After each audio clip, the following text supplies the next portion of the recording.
Welcome to I'm Spiritual, Dammit. I'm your host, Jenniffer Weigel, and joining me in studio, author Joe McQuillen. How are you, Joe? I don't know, it's strange to hear that author. So That's why I wanted to say it real loud and proud. It might have been the first time on the air. Thank you. There you go. Well, you are, Joe. My Search for Christopher on the Other Side just released your journey of a dad in grief, connecting to your son on the other side. I want to focus on the positive of this because that's kind of my thing, right?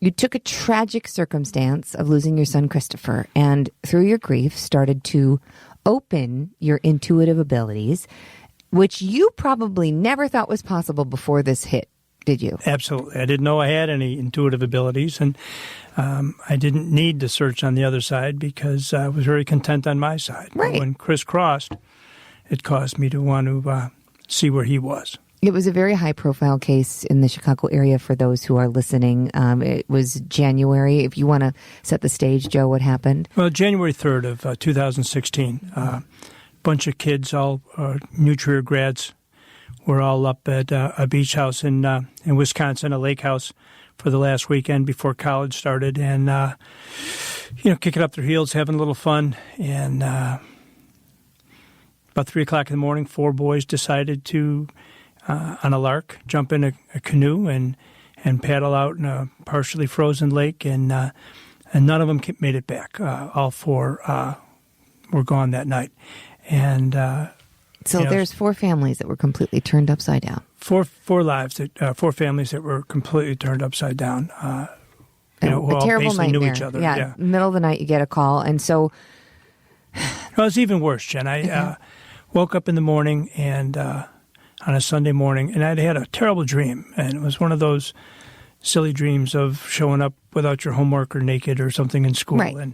But it just, I couldn't shake it, and it was between 3 and 4 o'clock in the morning. And then I was settling to watch a football game and waiting for Christopher to come home so we could hang out and watch it before he went back to school. And I got a call that said the 4 boys were missing from this party. There were, like I said, 12 or 13 of them, 14 up there. And they said there's a search going on, and so I jumped in the car and a Jeep and started driving up north.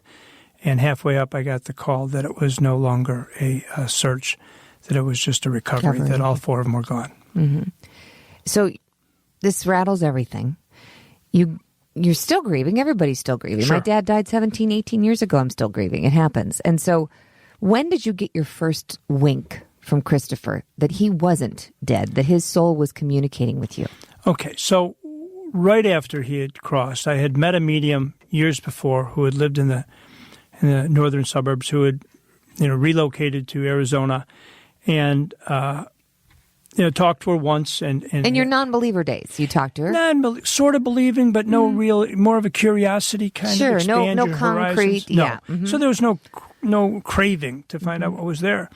But she did touch on one thing. We were sitting there talking, and the reading itself was kind of bland, not much going on. And then she said, your dad's here, and he's showing me a caboose and telling you railroad. Now, you got to understand, every family has a culture, and ours was a railroad family. All the boys worked on the railroad during college. My dad spent 40 years on the railroad, raised 10 kids. So, in my office, I have a railroad lantern. Mm-hmm. Railroad is who we were. And so all of a sudden, this was 15 years ago, 20 years ago. So it was before Google search or before anything else. Right. So that was just my dad saying he was around. And I didn't have any urgency to continue on. I believed it, but it's, I believe in the Postmaster General. Right. But I don't need to be in contact with him either. Right. So when Chris did cross over, though, I wanted to find out if he was somewhere that I could connect to, or if not, and let's check it off the list if it's not, and let's pursue it if he is. So I talked to her on the phone and got some amazing readings that only Chris knew and I knew, specifically about coming to see me that night too, at 3 o'clock in the morning before he crossed, and he died between 3 and 4 o'clock. They all perished then, and so that caused the when search. you say came to see you, you felt his presence. Yeah, that was that weird thing I couldn't shake. It was between 3 and 4, and he confirmed later on that he stopped by. And I guess in all the research I've done, and I did a lot, is that spirits often on the way crossing over, before they cross fully over, usually go someplace where they felt loved, where they were safe, to say goodbye. And this road I've traveled, it's very common that people have felt their loved ones on their way to the other side stop by for a visit. They stopped by for a visit. And then you guys made it a regular thing. You would get up in the middle of the night and you would get direct downloads, wouldn't you? You know what? Before that, even I started going to a couple of mediums that I'd researched and numbered 1 or 5 in Illinois and got some amazing experiences. One example was a guy named Andrew, who you know. Andrew Anderson. And I went and saw him for the very first time. And I made the appointment assuming I could back out if I didn't feel like it. And the morning before I went to see Andrew, I took the morning off and went to Christopher's grave and planted some shamrocks and seeds so that they could grow. I had moved them from one grave to another, which is a story in the book, which is not totally out of character. Yeah. And I grabbed a leather bracelet that Chris gave me from Disney World that had Goofy on it, and and I just put it on. Yeah. And I walked in to see Andrew and talked a little bit, and he said, Chris acknowledges that you were planting something this morning. What were you planting? And I said, shamrocks. He goes, and Chris acknowledges that you're wearing a bracelet he gave you. Right. And I was hook, line, and sinker. And then everything else. He talked about us launching Chinese lanterns on his birthday, going to a special dinner. So this is proof. Our loved ones are witnessing these things that we're doing when our heart is connected to the action. And the deal is, and I feel very firmly about this, remember the book, The Secret? It was just a great book. Yeah.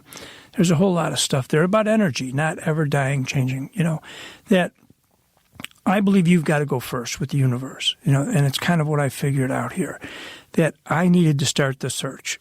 And once I opened that door, I need to get better. There's a funny book. It's a true book, I kid you not, called Idiot's Guide to Reaching Spirits. And so I would research, I'd read, I would do this, I would do that, and try to open up my mind. I would do sage candles and and everybody's anything. a little different, right? For some people, they love the sage and the candles, and some people like to go to church and they want the holy water, and other people need, crystals, whatever it is, whatever gets you there to a peaceful place where you feel centered, and then you open your mind for you're hearing Christopher, and you do automatic writing. Well, that's funny because it was the anniversary of his first of his crossing, first anniversary, which was January 3rd, 2017.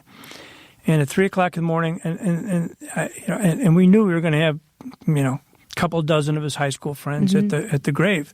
And as a matter of fact, you showed up at the reception after. It was an impromptu kind of fun thing, just to celebrate him, his spirit. And I knew that his friends were there; he'd be there. It was a catch for me. I knew where to find him that day. That was this year, 2018.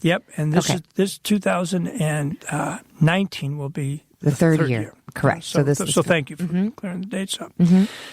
So that morning I got up and did my aligned my chakra. I have a little poster, and did all the things that you didn't know you do to open up your senses. And halfway in, I picked up a pen. I got some messages, and I just started writing. Now, it's not automatic writing. Jen, I thought it was, and 3/4 of the way through the book, I called it automatic writing, the manuscript. When I finally did some research and found out that automatic writing is where you go into a trance and you're writing somebody else's handwriting. What this is called channel writing or spirit writing. Yeah, channeled writing. But it was Christopher. He was sending me messages such as, "Hey, Dad, you're not going to believe it. It's friggin' beautiful here. It's blues. It's greens. It's warm all the time. You can travel fast. I'm the smartest guy in the room now." And he would say things that wouldn't originate. Right. He was in his cadence, his personality. And his words. He said, there was the young man whose parents owned the house, and it wasn't his fault. It could have been anybody's house. But, of course, I'm Irish, so I'm running with the resentment. And he said, you got to let go of that. And he said, that kid loved me and I loved him. Right. And he said, you got to let go of it. So I said, okay, Chris, whatever. For you, I will. Because when would I need to let go of it? 12 hours later, I embraced the kid at the grave. He came to visit crying. Right. So that didn't originate with me.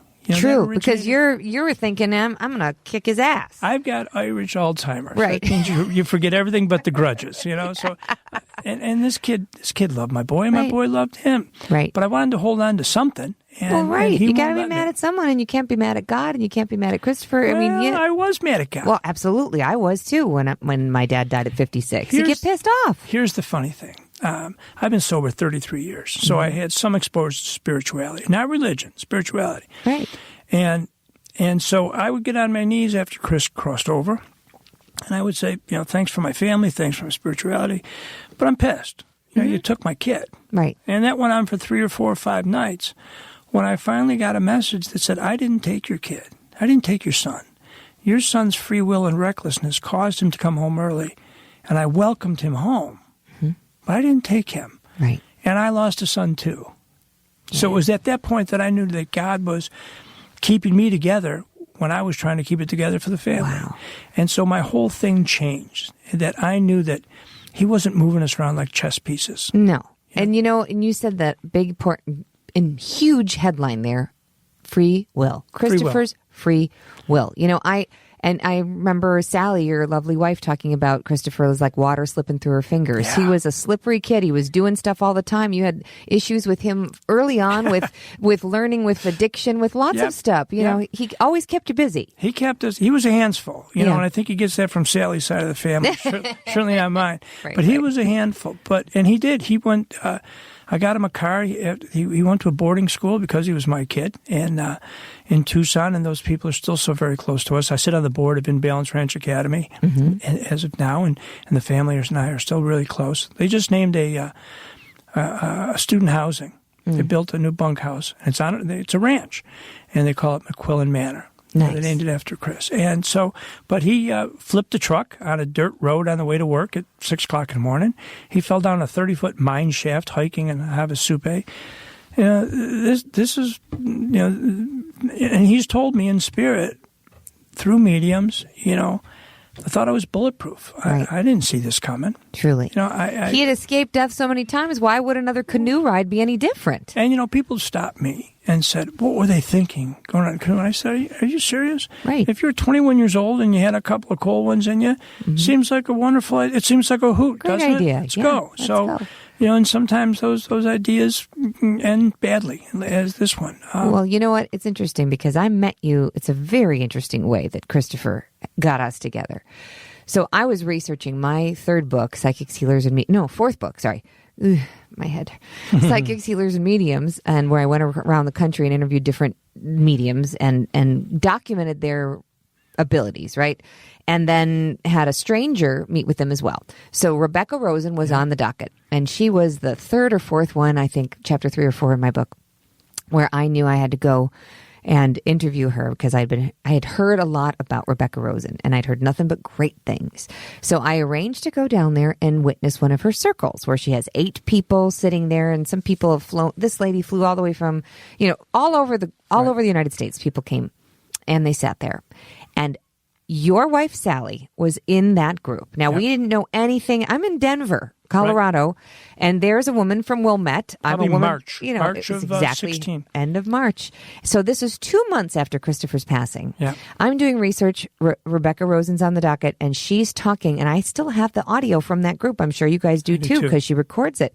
And she was talking about how did your son almost die a couple of times? Yeah. And she was like, yep. And it was just like, it was his time. It was his, he knows his choices got him there. He knows that his choices got him there. And this whole thing is going on. So afterwards, there were a few other parents that had lost. And this happens a lot. These people come from all over the country, but 4 of the 8 people had dead children. I mean, it's terrible. They'd lost children, and so they could grieve together. They were like a little community.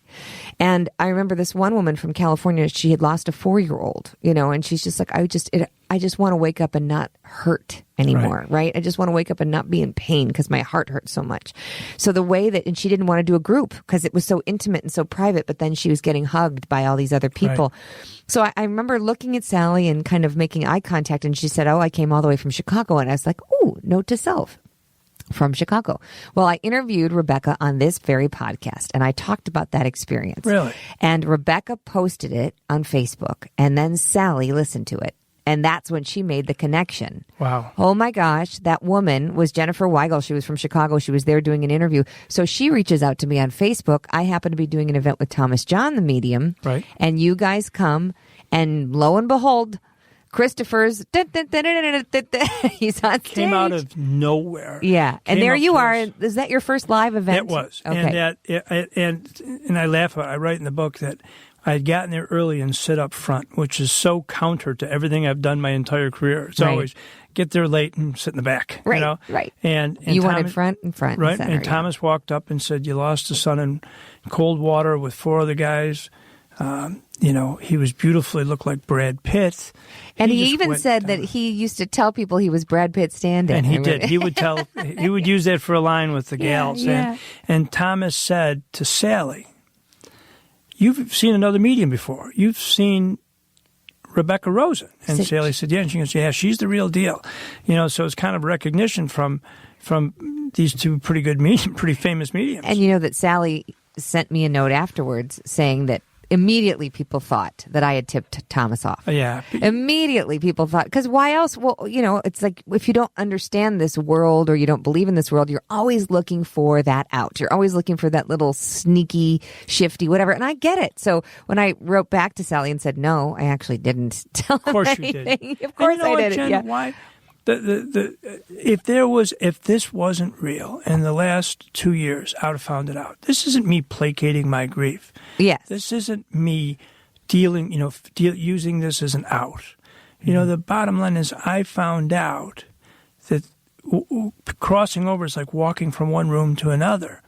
And it's that simple. Now I've got to raise my energy level through meditation, through chanting or whatever your process is, and the spirit's got to lower their level because to meet in the middle. And we're kind of psychic slugs, you know what I mean? We're so they've got to do their best. And so the fact that Christopher came through this often, and every medium that I've been to, small group, big group, personal, and I've done a lot, and I list them. Christopher's come through roaring through. He came to Rebecca Rosen. We were right down here at one of the hotels, and big group. She walked over and talked about country music and talked about his Jeep and about a tattoo that my son had. And wasn't your nephew or niece there? My nephew, Charlie, it was his birthday, and he said, "Happy birthday to Charlie." I was there in the audience that night. Yeah. And he said, "I love this." Rebecca Rosen said, "I see this dog. Why do I see a dog named Cooper?"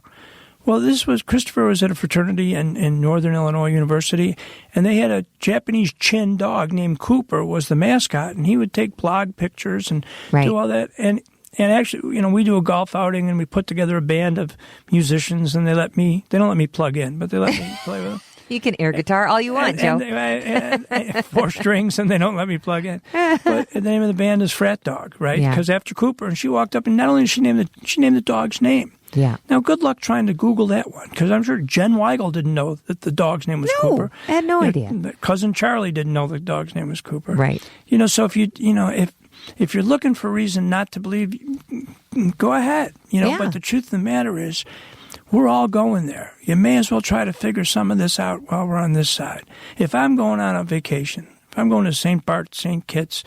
Now, we've had 3 kids, so the only place we ever went on spring break was Florida. But I research where I'm going. I go online and I look. Well, that's what I'm doing here. Right. And I'm told, by the way, that it's unbelievable. Like Christopher said, "Dad, you're not going to believe it. Right. It's phenomenal." And he said, "By the way, it's going to be much less of a learning curve for you." He said, "Because I'm cueing you into everything over here." He said, "When I crossed, it was a little more confusing." Totally. And now he helps other kids that cross in traumatic. That's what we've been told by mediums, that he's kind of a Pied Piper. Yeah. Thomas John said to us one time, we were at a private, and he said, "Christopher's here. Your niece, Carrie, who died in 2012 or 13, helped him cross, and she had 2 kids named Alex and Ryan. And Christopher babysat those kids when their mom died for a couple months, because the father was working and putting stuff together. Named them by name. Right. And you can't find that. Go Google it, because her maiden name was Ryan. Her married name was Van Cott. There's no connection to me. Right. He had the year, the name, and said she died of an aneurysm. Right. good luck figuring that one out. That's right. And so as a journalist, I'm always trying to find the facts, but there are some things you just can't explain in simple terms. You just can't. And so you have to get your faith, your trust. And for you now, from December 2015 to here we are, December of 2018, 3 years. How big is your faith right now? It's unbelievable. I mean, by the way, this journey there's nothing short of miraculous, because I think Christopher was behind it all the way. I, traded all in for one day with him. Right. This isn't a substitution for having him here hugging me and saying, "Merry Christmas, I love you, Dad." Right. But it's the best we got, right? It's a lot better than thinking that's a void, that he's gone. Right. So my faith is really strong. Now, I've got 2 wonderful kids, lovely wife, and so I got a lot to live for. And I'm not planning on going anywhere anytime soon. Right. But if I got tapped on the shoulder tomorrow and said, "Your number's up," I'm good. I had a life beyond my wildest dreams, and I get to cross over and see my son again, in paradise. So here's to anybody who's listening, not only is it important to love the ones you have close, right? But there's also this other layer, and I think that Christopher can help with this, and you can help as a dad to a kid that like to, have a good time. Kids out there, I just saw a drug deal go down around the corner with a kid that looked like he was 12. Yeah. Okay? This is serious. Addiction is an epidemic, and people are addicts because they have self-love deficit disorder. They have a lack of self-love, and that's a term that Ross Rosenberg, a therapist, has coined, SLDD, self-love deficit disorder. The only reason we try to fill a void is because we don't love ourselves enough as it is. Right. And that is something that I hope that this message of, my search for Christopher on the other side can help kids out there that are self-medicating to get a wake-up call, because this can happen to any family in anywhere in the world. And it does. And it does. And it's happening in your neighborhood. You're telling me about all these suicides going on, and all these terrible overdoses, and it's awful. And, let's face it, if the boy's judgment wasn't impaired, they wouldn't have jumped in a canoe. Right. They wouldn't have gone out at 3 a.m. in a canoe. Jumped in a canoe. So I spend in Balance Ranch. I'm on the board, and there's nothing I like better than when I go out there for the fundraiser, go to the ranch, and I take all the kids, 20, 30 of them, whoever, part of the school at that point, and we gather together, whether it's in a chapel or the lunch hall, and it's just me and them. And we talk. And I see my son in every one of them. They're wonderful, loving spirit. And let's face it, I understand that kind of behavior. You lived it. I was that kid. Yeah, you were that kid. And you came out the other side. Well, through the grace of God. It was a gift. I think same thing with this book. Christopher was with me on every keystroke. I felt him around me. He would give me messages. I had no intention of writing a book. I wrote the messages down because they were coming from him, and I knew maybe someday sitting on a rocking chair, I'd just reflect and look at them all. And it was in April of 2017. Sally's brother was over visiting, and Sally was talking about how tenacious Christopher was about playing hide and seek. Loved hide and seek. He was 2 years old. And then we'd find him, and then he'd say, hide again, and he'd take off and go hide again. And I was listening to that story, and I walked upstairs and started writing the book. I didn't mean to be an author. I didn't think I was going to be an author. But I felt so close to him all the time. Now, I got to tell you, I wrote the book. I started in April of 2017, finished it by Father's Day of 2018, because that's what Christopher told me. And it was published by Thanksgiving. Right. Now, Jen, you're in publishing. You're an author. That doesn't happen. Not for a first-time writer. Heck, no. It doesn't happen. And Chris got his arms around this, a wonderful Lisa Hagen, who is both his agent and his and publisher. She published with her company. And your agent and publisher. Yeah, my agent. And Chris got his arms around her. And she had said to me, I'll do my best to read it sometime this summer, because I think you're a good writer, and I enjoyed the first couple chapters. And didn't Marla Fries connect you to Lisa? No, actually, no. You had already known about Lisa? I went through, I got on the internet and looked up metaphysical and authors and agents, and I had sent out some manuscripts, and I stopped at hers. And I don't know why. Right. I do know why, because I was guided to do it. And then she called back, said, I called her a couple times, and she called back and said, I read a couple chapters, I like it, but I just can't get to it. Mm-hmm. She called me back a week later and said, look, your kid won't leave me alone. She really did. She's amazing. Yeah. Lisa Hagen's just amazing. And she said, your son won't leave me alone. I'm going to finish the book. She called me a couple of days and said, there's a contract coming over your printer right now. Let's get this thing done. Well, you know what, Christopher, and I know you're here right now, but he's got to get us the documentary dollars so that we can complete the documentary, because there's a documentary here, and here's where I see this going. Because there are so many people out there like you that are grieving, that don't know that they can tap into this ability to listen, to hear, to feel them. And you truly do. I think the first step is to clear out. It's sort of like washing the car. You got to go through the car wash, and your car wash is clean. You got a cigar every once in a while. Every once in a while. But you have a clean liver. Okay. I'm not knocking having a drink every once in a while, because I partake. But what I'm saying is when you're clouded, right, versus when you're just enjoying yourself. And I think that we are over-medicating with recreational use. It becomes over-medicating. So once you get out of the over-medicating stage, right, you clean your palate, right, you erase the chalkboard, boom. Now you have a clear slate to get started. And you meditate in the morning. You do it very, very early, which a lot of intuitives recommend, super early. And you sit, you get centered, you breathe, and then you listen. Yeah. Tell me your process that works for you the best, so that somebody listening can maybe try it out and see if it works for them. Here's two things. He wakes me up. Now, you got to remember, I'm almost 62, so I get up at 3 o'clock in the morning occasionally. Yeah. But when it's time for him to talk to me, and every once in a while, I can't make it to the office because I'm tired, but he'll wake me up and let me know it's time to have a little conversation. Mm-hmm. So I'll go in the office and I'll turn on this banker's light. My home office used to be his bedroom. So his spirit moves very freely around there.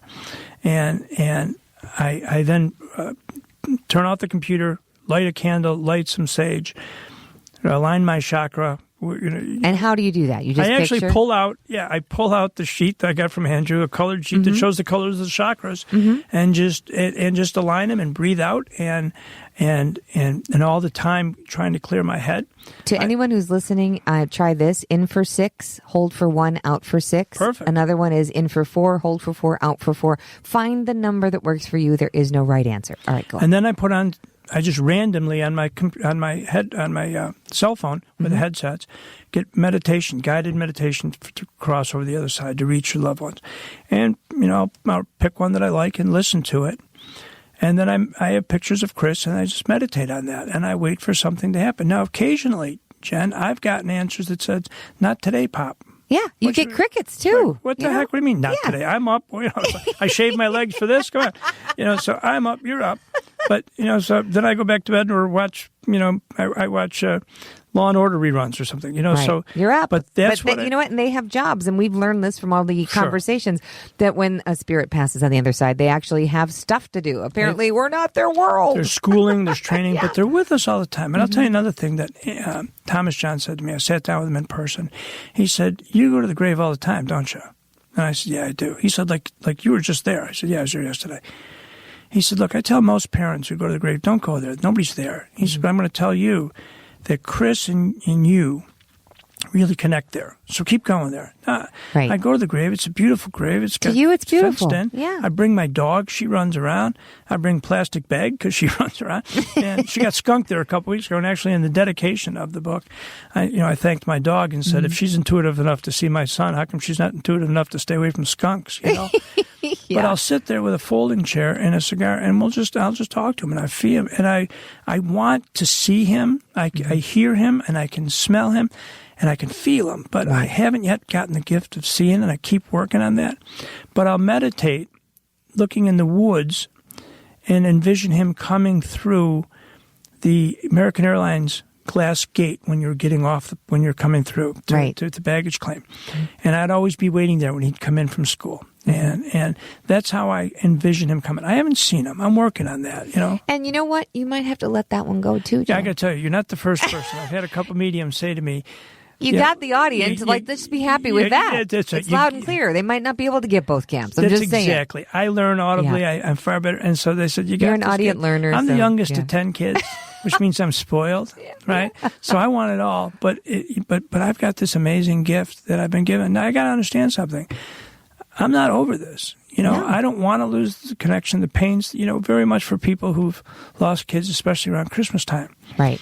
You wake up every day and sometimes you wake up and you forget that you lost a kid. It's kind of like, I guess, for an amputee, waking up and forgetting you lost an arm. Right. And then it hits you, and then there's this grief that'll just take you. And for me, it's these minor tsunamis that just roll over me, And I know I'm going to be okay because I've been okay for almost 3 years now. But it's never done. Right. You just adapt differently. You handle it better. But the grief's part of my life, and you make peace with it. Well, I'm going to give you a meditation before we leave tonight that was given to me by Marla Freese, who's author of American Psychic. And she credits the Monroe Institute's HemiSync meditations with helping her brain really with the PTSD. And when you've had PTSD, you lose a child. There's no doubt. So what this technology behind this meditation, which started in the 80s at the Monroe Institute to help soldiers who came back from war zones. Men who stare at goats. Yeah, yes, exactly. That's exactly it. So that's completely it, that movie. And so they trained these, what happened is they gave these meditations to the soldiers and they healed so much they became remote viewers for the CIA. And so that it really helped their intuition. So this Thunderbeat meditation goes through each of the chakras. Starts at the root and it ends at ascension. And they're each 8 minutes long. I can do them in 1 hour. You sit, you do them. Or sometimes you just pick a chakra. I'm like, my heart needs a tune-up today. Right. 8 minutes. Boom. And whatever it is, there's no talking. So there's just sounds, pulsations, and it goes from right ear to left ear to right ear, and that's what's rewiring the brain when it goes from each side with a different pulsation. It's so cool. I would love So that. anyone out there listening, you could just Google it, Thunderbeat. I get nothing from them except that I love to hear stories of people who've helped heal their brain, because I really believe about 90% of us have had PTSD in some form. Here's the number I'm going to give you. There's 70% of us have had contact with with people on the other side, a spirit. Now, sometimes they don't acknowledge what it is or it was a dream. 70%. Right? 1 in 10 has had a near-death experience. Okay, think of that. I mean, come on. That's wild. This is funny. I'm going to say this to you, Jen. So here's how my son works. And I just adore him, always did.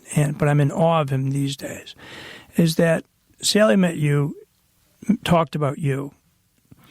I got a message that, reach out to her. She's going to help you. From Chris. I saw it, we reach had out coffee. me. Yeah, you, okay. Jen Weigel. Okay. Weigel. Yeah. And he calls me and Weigel. now we're sitting here doing an interview. Right. Now, come on. Is that a coincidence? I mean, I didn't stalk you. No. I was told she's going to help you. And here you're helping. And, he's going to get his arms around people. This book is a phenomenal book. I think it's going to help a lot of people. And I got one other thing, and I've been told this by mediums too, is that women feel they have a right to grieve in groups and do support groups. A lot of guys don't. 33 years in AA has allowed me to deal with pals and talk about intimate stuff and all guys. Believe me when I tell you this. So I've learned to be able to do that a little bit, right? But a lot of fathers who've lost kids think they're gone and don't know what to do about their grief, except suck it up, buttercup. Right. This is a manual for any grieving parent, but especially grieving dads. Yeah. And I really hope that gets out to anybody out there who's grieving a loss of a parent, a kid, a neighbor, whatever it is. It's okay to grieve, and you can get on the other side of it, especially when you open up intuitively like you have. And you know what? Getting on the other side of it doesn't mean you're losing the connection or doesn't mean you forgot about them or the love. I mean, the love you feel is equal to the grief you feel. Right. But I'm going to tell you, I was his dad on this side for 21 years. Mm-hmm. And it was wonderful. And I've gone through a ton of pain after losing him or thinking I lost him or losing him on this side. But if you asked me to make the deal again, I'd do it in a flash, in a heartbeat, to have that be his dad for 21 years. So, how bad can it be? It's worth it. It's the grief and the loss is and the love. It's all worth it. Now, is everybody in your family on board with this idea that you're connecting to Christopher? I think everybody in my family is tolerant of me. And everybody's grieving their own way. Of course. And yes, Sally's connected, and William's actually seen Thomas and gone to see Andrew Anderson. So, and Caroline saw Sherry Jewell. So yeah, and also Johanna. Yeah, and Johanna. And so we've all got our own path. Right. Right. Mine is laser focused. This is what I'm supposed to do. I still have to make a living, but this is what I'm supposed to do. This was the calling. And so, and he would say to me, come on, Dad, let's get going. You're going into a slump. Let's get going. You got to help people. Get that book written. What was your slump, Joe? My slump was just times I just wanted to sit around and feel sorry for myself. Yeah. Waste a morning. Because you're human. Yeah, waste a morning. Waste a morning. So, but he'd shake me up and say, you had your moment. Now start writing. So it was kind of a weird thing when I was done with the book. I was like, well, now what? Dang, now what? But so we started a book. Write another we started a book, and guess what it's called? What? Now what? Now what? Yeah. Well, why don't you help Actually, me with it's this called documentary? What Now? Why don't you go bang the drum for the funding for this documentary, and we'll get it done? Well, let's start raising Get it on the some golf dough. course. Let's start raising dough, folks. We need this documentary done. Let's get Christopher on board. He seemed to have done a good job with the book. You've been assigned. Yeah. Well, that's the thing. The more the word gets out through books, through shows. I mean, I was watching, it was Mama Medium. Have you seen that on TLC? No. Okay, this is phenomenal. I mean, I'm sure you've seen Seatbelts, I think, with Thomas. And there's, of course, the Long Island Medium. The thing about the Long Island Medium. And the Happy Medium. And the Happy Medium. And the, Monica the medium, the kid in, Tyler the medium. There are all these mediums. But what this Mama medium? I used to be a medium. I'm not anymore. No, you're not. I'm an extra large. No, you're now. not. You're still medium. I'm telling you. So you're just right. How about that? For me. But for Mama Medium, I think it was, she's from the East Coast. Yeah. And she's just a regular gal that they've, they set up these kind of things, and she's giving a reading to somebody at a soccer game, or, they stage that. But there are these really wonderful moments. And so we were sitting, I was watching it with my son, and he stops what he's doing, playing Fortnite, to turn around and watch it. Because he's raised around this. Sure. He's been with Conchetta and Thomas and Sherry and Marla and every medium that's come to town. That's the norm in your house, Oh, right? my gosh, my poor kid. His screenplay, by the way, will be fabulous when he decides to write it. But anyway, so he turns around and we're watching this woman who was in a terrible car accident and lost a child in the car accident. Burned throughout her body. I mean, just how she gets out of bed in the morning is unbelievable. And the guilt she feels because she survived and her daughter did not. And it stopped, and she said she felt such relief because the daughter gave a very specific message that she's with her, and she's always with her when she does this thing and does that thing. And so she's still alive to her. And the spirit is, and she's not in pain anymore, and she, wants this and wants that. And so if that can help somebody who is in such terrible pain feel their life again, that's what we need to do with books like yours, with the interviews like this. We have to continue the dialogue so that people have the understanding that it's not just what you see and feel right here, right now that matters. It goes on. There's more going on than we can ever understand. And the more we talk about it and the more we research it with people such as yourself who aren't out to make a buck. You didn't do this because you wanted to be famous and have a TV show.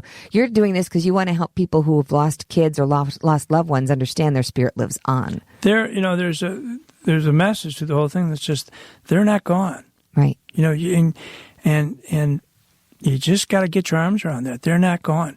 Whoever you've lost isn't gone, and you can reach them. Find a way, through meditation, through mediums. Find a way. Work harder at it. If you haven't had any kind of exposure, work harder at it. I had a buddy who's a guy's guy, and he said, if anybody else talked to me about this or wrote a book that he read about this, he said, I wouldn't believe it because it's coming from you. I'm in, 100%. Right. And that's a compliment. That's what means a lot to me. That this message is coming. I'm not a out there kind of guy. This is coming you like from your cigars, like you said. You're an Irish guy. I still play hockey. I'm 62 years old. I'm on my last dog and my last pair of skates, but I still do. And I do. And my son was a guy's guy, and so we still connect. Not a whole lot different than we used to. I had a session with him the other day, just he and I. And he said, hey, Dad, I don't feel like talking. How about we just be like we used to be? And he and I could just sit around and be. Right. And I was like, all right, pal, I'm in. Yeah. Just so, be. Yeah, just be. So find him. Mm-hmm. Yeah. So find him, and open up. Yeah. There's so much going on. All you have to do is start with cracking the door. Yeah. And all you have to do is just unlock the deadbolt.